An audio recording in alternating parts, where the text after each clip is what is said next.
Well, hello, everybody. I promised in October I would be back in November, and I'm back with another video in my series that I'm just talking to you and answering some of the most common interior design questions. My name is Jennifer Taylor, and I'm an interior designer in Tallahassee, Florida.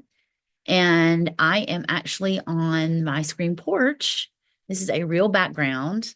In my October video, I used a virtual background, kind of a green screen, and I didn't love the way it turned out.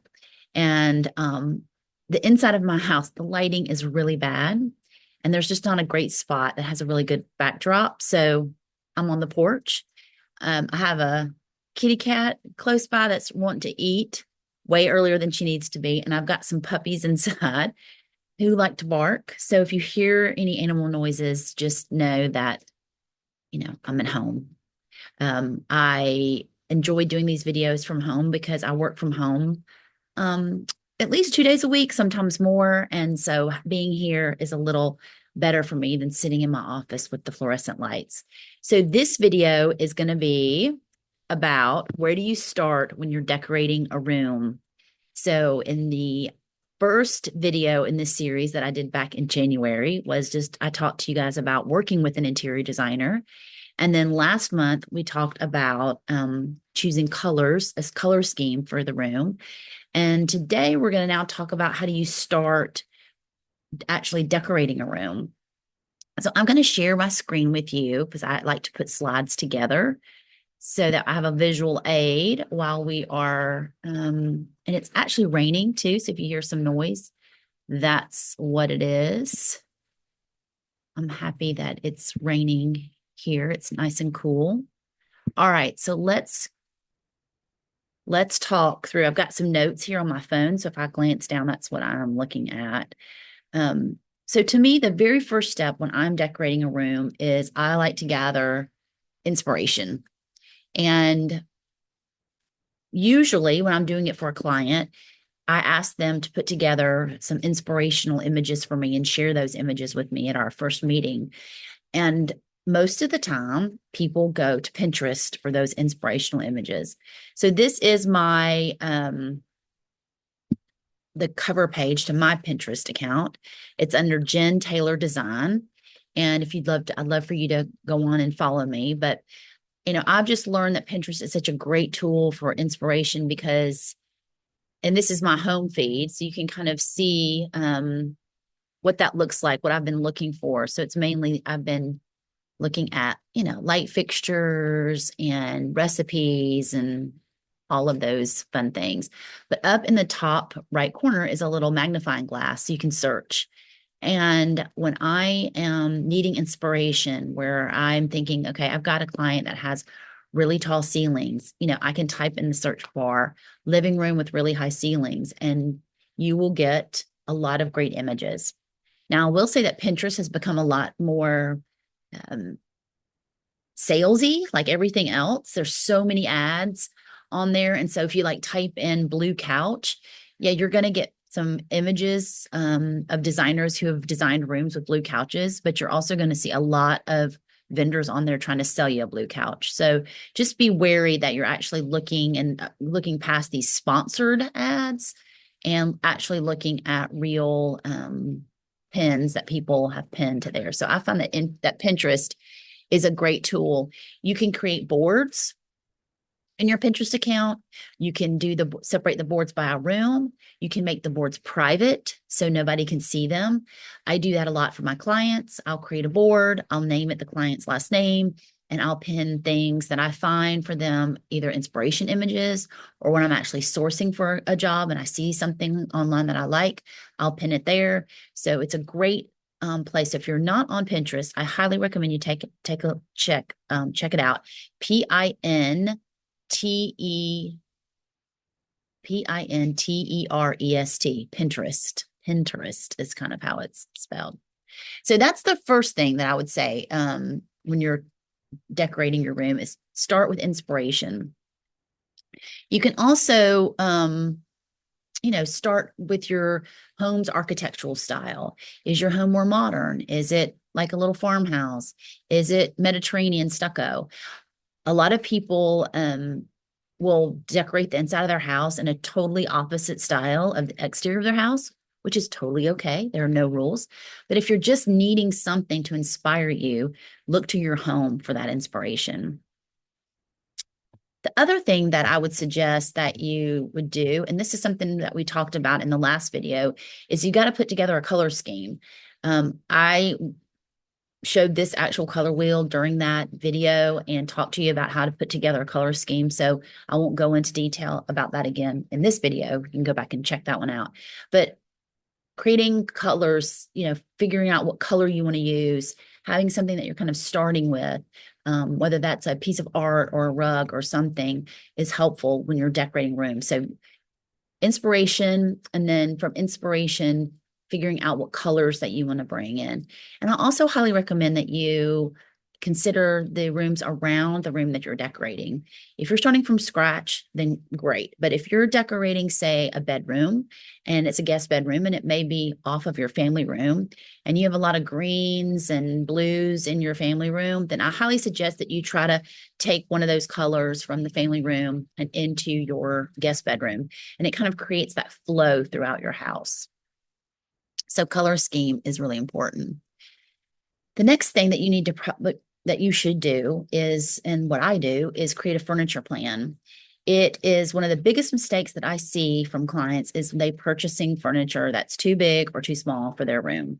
It's a very common mistake, and the best way to avoid that is by actually measuring this piece that you're considering buying and figuring it out if it fits in your space. If you'll Google like simple furniture planners on the internet, you'll probably find some great free programs that will allow you to put in the dimensions of your room. And then they have all of these images and symbols for different furniture are there. And you can actually see what size couch you're going to need, what size chair, what size rug that you're going to need. This is a furniture plan of actually my home. We are building a new house, and it's right in the center of the house. So I've got a kitchen on one side, I have a dining room on another, and I have kind of a back entry hallway. My staircase is in the back. And so there's a lot of traffic that needs to flow through this room. And all the furniture has to be floated in the center of the room, as you can see. I also have a floor plug that I'm dealing with. And so I had to make sure that I located that floor plug on my furniture plan so that my furniture covers the furniture plug. And so you can see here, I've got just a full-size sofa, but I also had to make sure that it wasn't too deep because I'm going to make sure to leave enough traffic flow behind the sofa and into the kitchen. We're not going to have a lot of traffic from the dining room into the family room. That's not going to be something that we use every single day, but we are going to be going from the stairs and that hallway and the kitchen back and forth. So you can kind of see where I've left a pretty wide berth for traffic. So that's also really important to start with when you're decorating a room.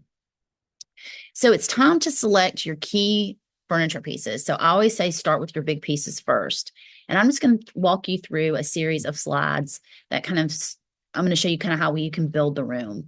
So sofa, couch, sofa, is the biggest piece usually in the room as far as the furniture is concerned. A lot of people use sectionals.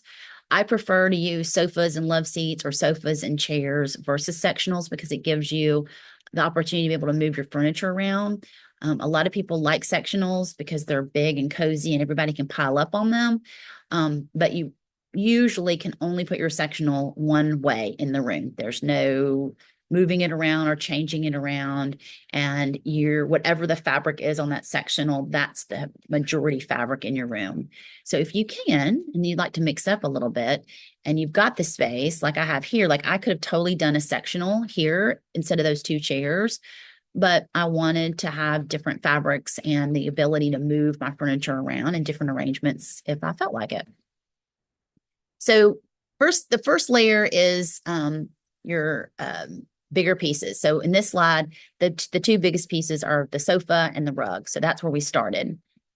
And then you kind of start layering in your secondary pieces of furniture. Chairs, pair of chairs is what we would possibly use.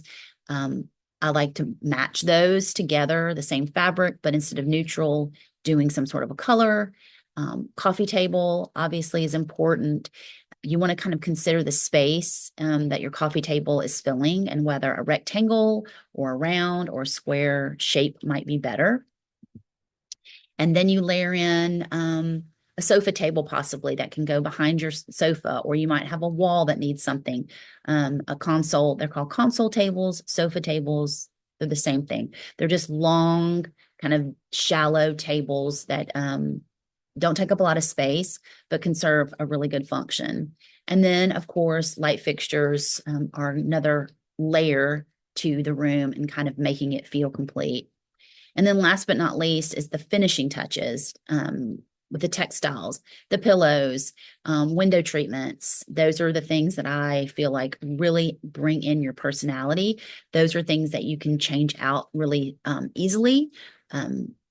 Everybody sells beautiful pillows. You can get them at Home Goods, Target, and Etsy is another great place to find beautiful pillows.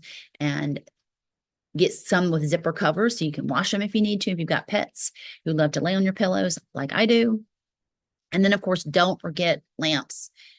Lamps are so important in a space. They give you that ambient lighting that is really necessary in the evenings. You don't want to turn on your overhead light, and you don't want just your television to be your only source of light. So those are the pieces that really finish off your space and give it that finishing touch. And of course, artwork, accessories, knickknacks, the picture frames, and all of that. So those are kind of the steps that I would take as you kind of walk through and are decorating your room. So if you've got any questions, I would love to hear from you in the comments. And if you like this video and you want to see more of me, I'll be back in December.